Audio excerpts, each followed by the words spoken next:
Walk by faith. You know, I'm so glad, Nancy, that you made that announcement, because I thought, I don't need to be making that announcement while I'm standing up here. But isn't that what we're all doing, is walking in faith? And we don't have any idea what Spirit is going to present to us tomorrow. And so sometimes when Spirit tells me something or whispers in my ear or presents something to me, I immediately go, no, I had it all planned out. Anybody else do that in here? I had it all planned out exactly the way it was going to be, and then all of a sudden, book. So I'm supposed to look at that now? So I have to rearrange everything in my mind? I have to think a new thought.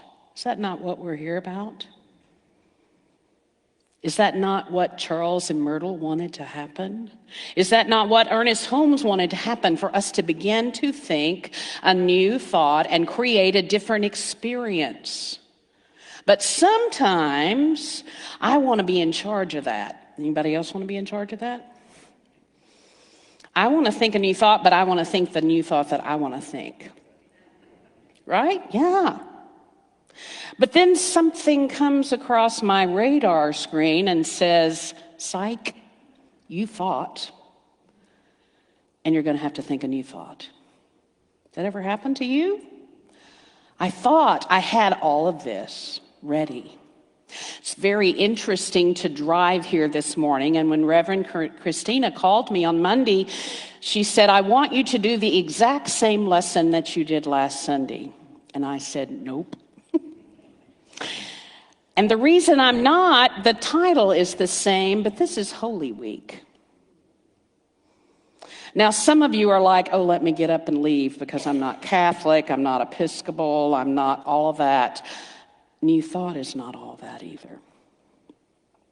It's a metaphysical look at what it means to walk through this week, because it is transformational if you are willing. That's why I have my butterfly scarf on, because that's what's happening to all of us. We've been wrapped in this cocoon all winter, and all of a sudden we see things blossoming out there. Wow. I see pretty little birds that I haven't seen at the river on my deck, and I'm like, wow, look at that. Hey, you came back to see me. You were here last year, and I haven't seen you for months, and there you are again. Wow. And so we're in a period of change, and I'm going to talk about that just a moment, but I want you to affirm something with me. And she read that this morning. The Christ within protects and clears my way. Wow. Did you hear that? That the Christ within protects and clears my way, so I don't have to have any doubts. I just have to trust. So say with me, the Christ within protects and clears my way. Together.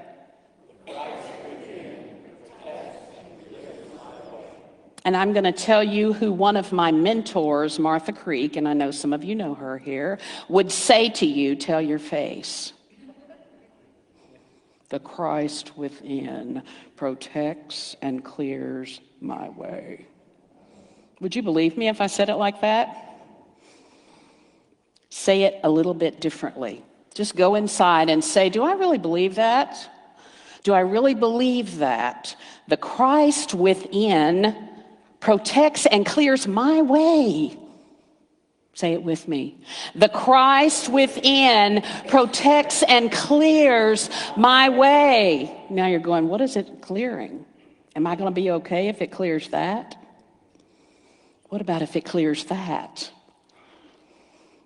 So you've heard two things this morning that are changes. You've heard one of your board members has stepped down. Some of you may know this and some of you may not. David and I started in the Church of Christ in the Sunday school program when we were 2 years old. He is my oldest friend on the planet that will still talk to me. That's what we say to each other. We're the only people that went through all that we went through in the religious upbringing that we had that still talk to each other at all. And so, it's amazing to know that he's working deeply on himself right now. And I'm thrilled for him because that's what this week is all about. So you've heard about that, and then all of a sudden you've gone, we just opened our hearts and our minds to this group of people. And then, they've got a chance to buy a building? What I want you to hear is the morning the moving trucks came to their facility to get them their stuff and move it over here, their realtor called and said, this building has just gone up for sale. Do you want to look at it? Now, I know some people even in that community are going, we don't want to look at that. We want to keep doing what we're doing. But some of the people are going, the Christ within protects and clears my way, and I have to say yes.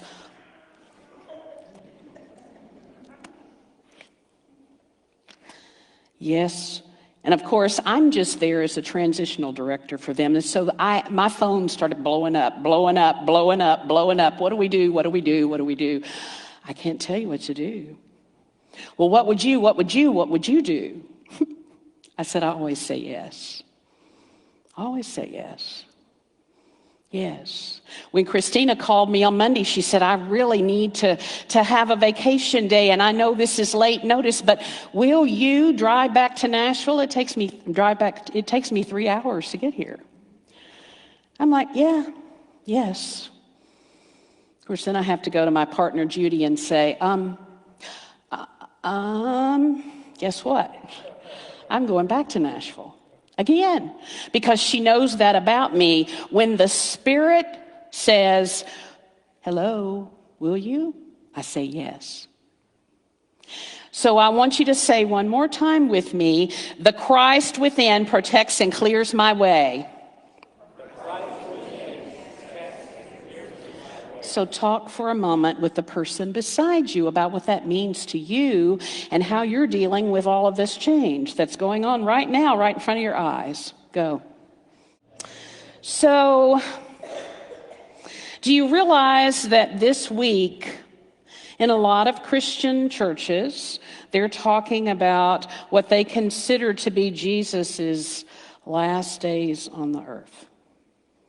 So they're talking a lot about the crucifixion and the resurrection, and so people go, what does that mean metaphysically? It means exactly the same thing, except we're talking about ourselves. Can you hear that? So some of you are automatically going, I'm not volunteering for that, right?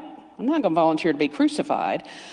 I have a feeling that some of you have already been there and done that and lived to tell the tale, right? I have. Haven't you? Haven't you jumped out and done something that was a yes for you, and all of a sudden there were people that were applauding and people were going, boo, boo, boo. And you're like, interesting. How does this stuff work? So let me back up for a minute and tell you that Jesus did not come to start a religion. I'm assuming you know that. Jesus was not a Christian. He was a Jew. And he was a mystic. And he taught just a very few things. Now, there's a whole lot of things people say that he said that I'm sure he's twirling around up there in another dimension going, wow, who said that? Who thought I said that? But the biggest thing he taught was love, love, love, love, love, love, love. And he even said, love God. Okay, I can deal with that. I call God the universe, the universal power and presence. That's good for me. I can love that. I know I work with that. But he also said, love your neighbor. Can I choose the ones? He didn't say that, did he? He even pushed people into loving the people that were the hardest for them to love. Wow. No wonder he got in trouble. And then the other thing he said is love your neighbor as who? So have you ever thought that maybe if you started with yourself, you might be able to get there quicker? Hence what Charles and Myrtle were all about. You know anything about Charles and Myrtle Fillmore? I'm assuming you do, or you wouldn't be sitting in this church this morning.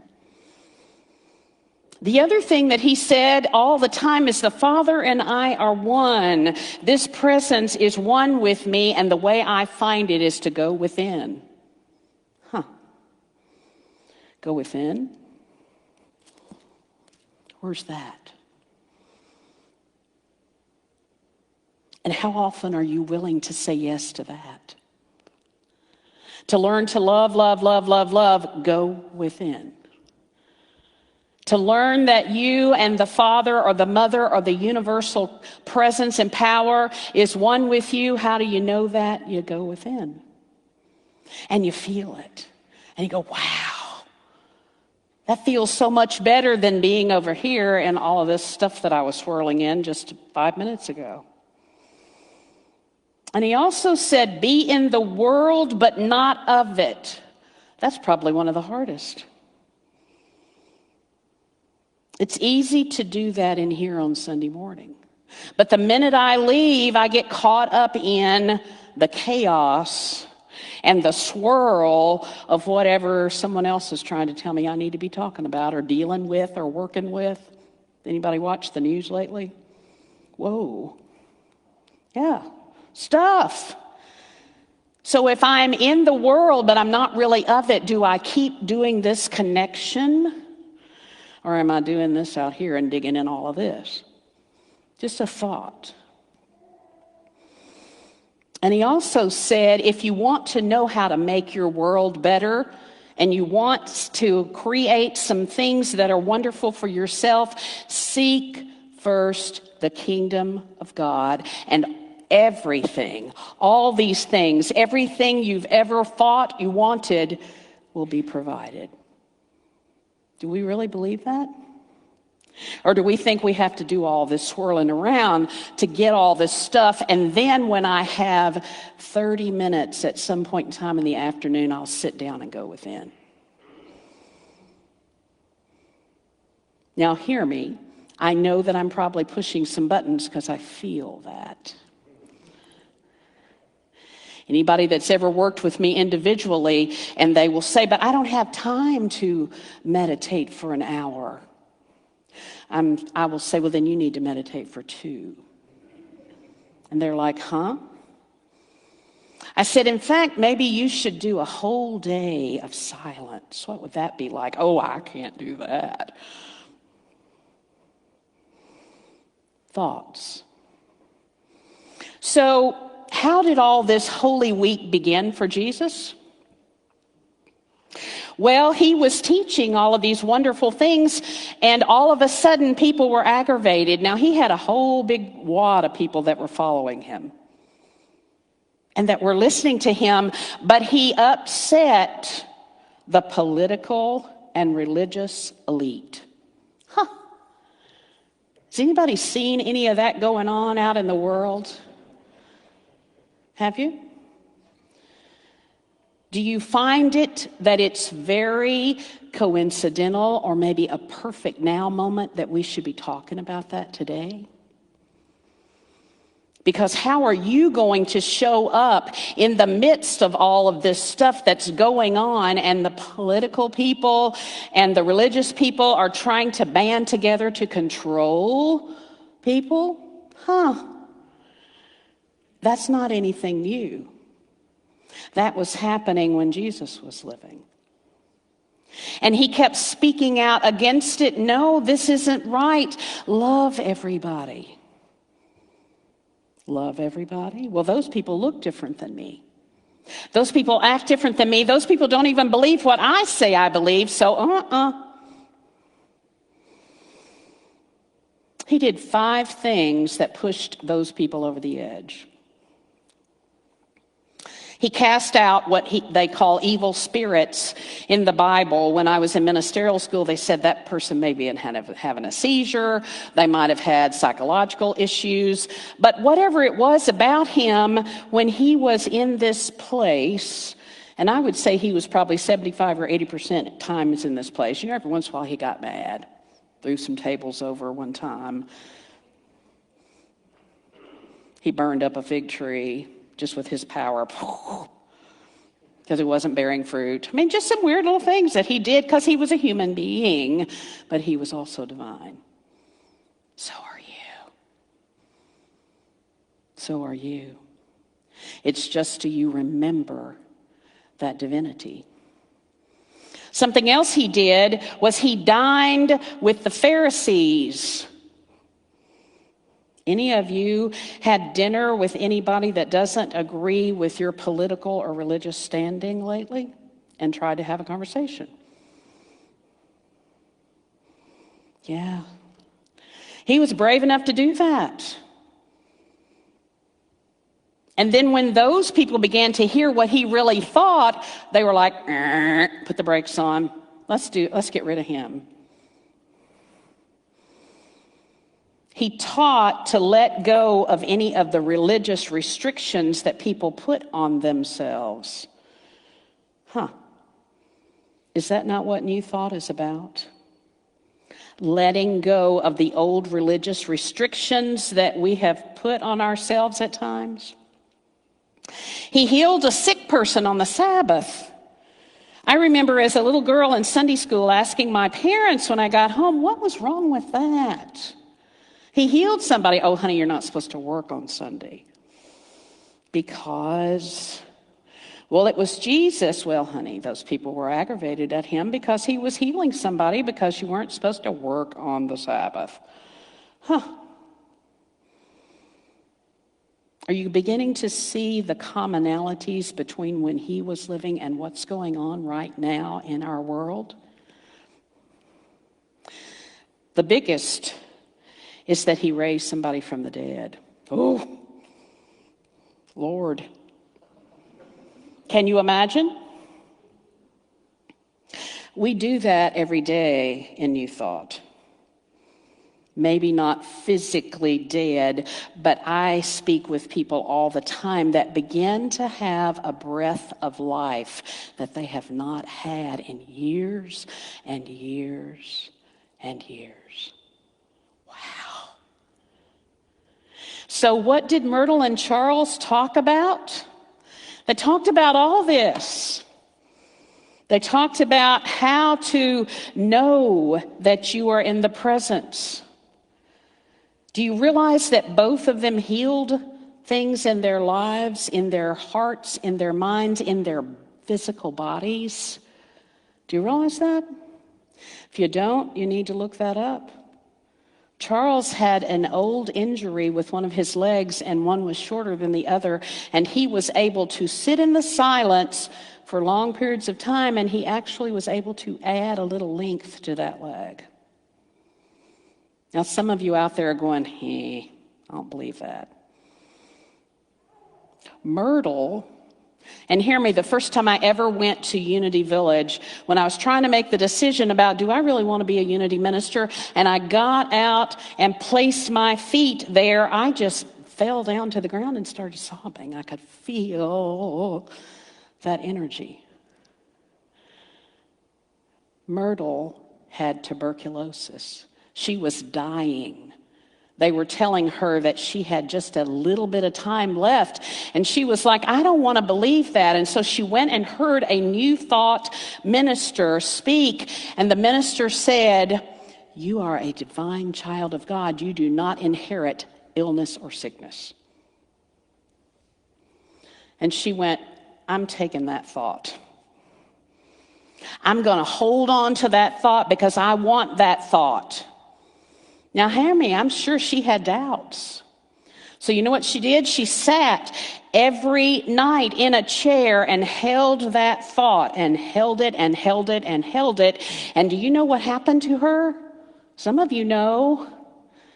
She eventually healed from tuberculosis. She did not have it anymore. Wow. Well, you know what happened? People started coming to her house. Myrtle, I want to know what you did. I just understand that the Father and I are one, and I go within. What else did you do? That's all I did. And I sat in the silence, in the truth of that.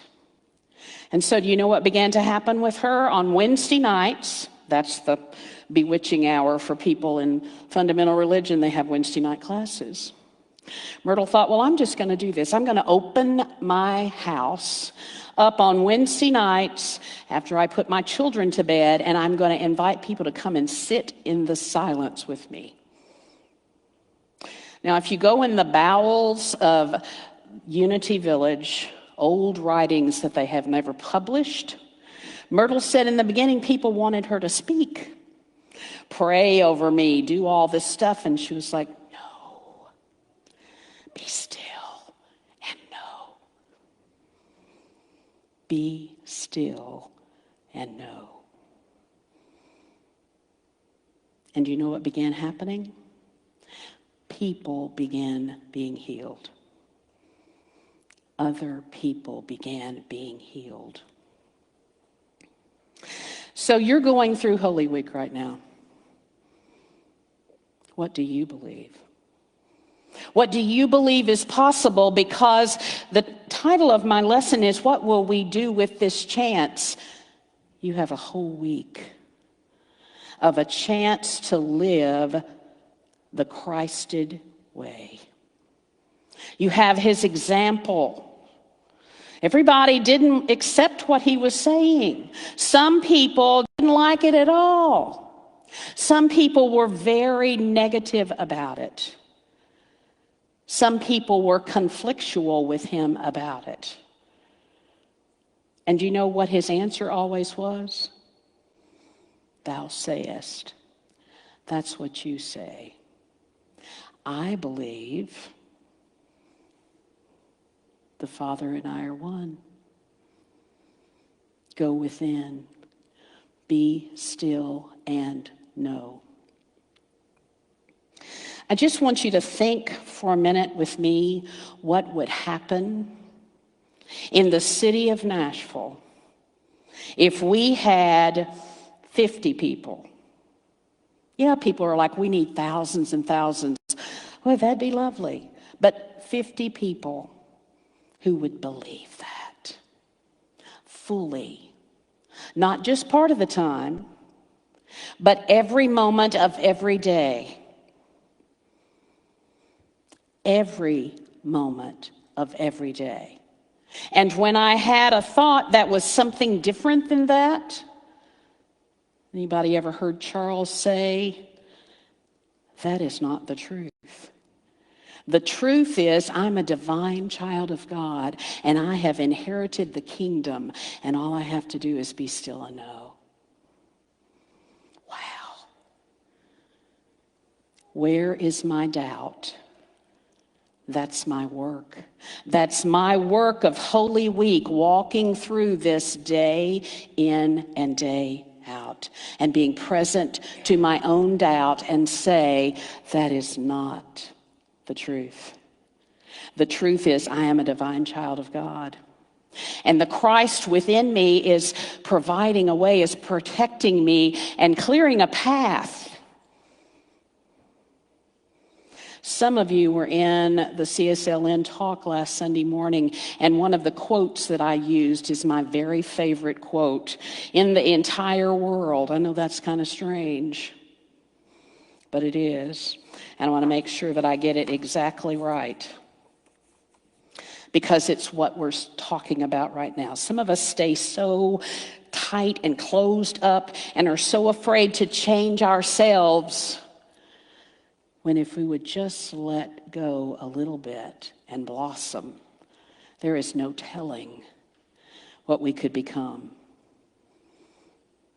And the day came when the risk to remain tight in the bud was more painful than the risk it took to blossom. I want you to hear that one more time. And the day came when the risk to remain tight in the bud was more painful than the risk it took to blossom. What are you willing to do during this week before Resurrection Sunday? Just pay attention. Remember, the Father and I are one. Go within, be still, and know. Namaste.